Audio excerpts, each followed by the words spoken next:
Been up all night. Charlie has kept me awake all night long. I've got to hurry up. I've got to get out of here. I've got to get to work.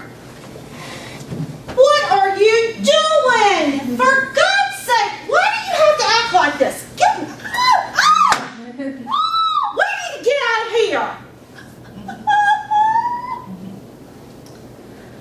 You have just witnessed what someone would experience if they were being abused. Unfortunately, in our country, 3 out of every 100 elders over the age of 65 experience this on a daily basis. That's a shocking number. That's a scary thought. We, as a nation, need to stand up for our elders, and we need to make sure that they're being protected. According to L. Reed Stephen in an article from the Psychiatric Times, elder abuse is now recognized as a growing social problem across the United States. It is our duty as Christians and as human beings to make sure that we put things in place that are going to protect our elders and protect people from being abused like this. Section 63-2 of the Virginia Code says that anyone that is licensed by a health regulatory commission other than a veterinarian is what we call a mandated reporter. They are required by law that if they witness or suspect any form of abuse that they have to notify the Adult Protective Agency for an investigation. If they don't do this, they can be held criminally liable, civilly liable. We as human beings and a nation need to be held to those same standards whether we hold a professional license or not. Andrew Fisher, in an article from the Journal of the Biomedical Law, tells us that there are several types of abuse. Let's look back at what we just witnessed. I was frustrated. I was aggravated. I grabbed her by the arm. I committed physical abuse. I yelled at her. I demeaned her. I devalued her. I made her upset. I made her cry. I made her fearful. I verbally abused her, psychologically abused her, emotionally abused her. I could have went on and talked about using her Social Security check to pay my rent. That's financial abuse. There are forms of, how terrible it may seem, even sexual abuse. Neglect is a form of abuse. And he goes on to talk about how we, as a nation and as people, need to prevent this from happening. One of the key things to prevention is protection.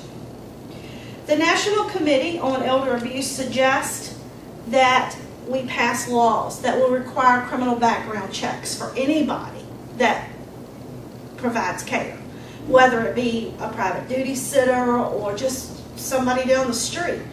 And we as citizens should have access to that ability to run a criminal background check. We should establish an abuse registry. We have a sexual abuse registry. We have a child abuse registry. We have an APHIS system that the law enforcement uses. Why don't we have an elder abuse registry? Something that we could check. We need to combat ageism. Just because someone grows old does not mean they are less valuable as a human being. We need to encourage family, as they grow older, make a living will, get a power of attorney, financially and medically, do advance directives, make your wishes known so that it takes that responsibility out of the hands of others so that you can be protected in your golden years as you retire. We need to promote public awareness, communicate with the public, let them know. These are signs and symptoms of abuse. If you see this, you need to stand up and you need to be proactive and you need to tell somebody. Intervene if necessary. Protect. Our legislature plays a vital role in passing the laws that will help prevent abuse. According to the National Committee for Elder Abuse, as part of the Affordable Care Act that was just passed in 2010, President Obama put a clause in there, and it's the first federal law that was ever passed that directly addresses and looks at the prevention of elder abuse.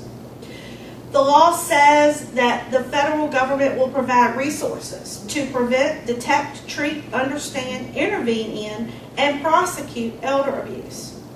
It focuses on education, research, leadership, and guidance in establishing programs so that we can put things in place that will help protect our elderly. They have actually set up a commission. It's called the Elder Justice Coordinating Council that will be in charge of this law and any of its future endeavors and legislation that it may pass. As we've talked about, elder abuse is sometimes intentional, sometimes unintentional. Either way, it's abuse, and the elder does suffer from it. God shows us that He values human life and our compassion and love that we should have for others. Leviticus 19:32 tells us, you must stand up in the presence of an elder. You should honor the presence of an elder, and you should fear your God. He is telling us in His Word that we should honor our elderly and give them the respect that they deserve. A solution to this problem, I believe, is education. Support the family. Teach them what they need to know. Give them the resources that they need so that when they get to the point that I was today, that I was upset and frustrated and overwhelmed, that I have a resource to go to. I have an outlet to let my frustrations out so that I don't let my frustrations out on my loved one.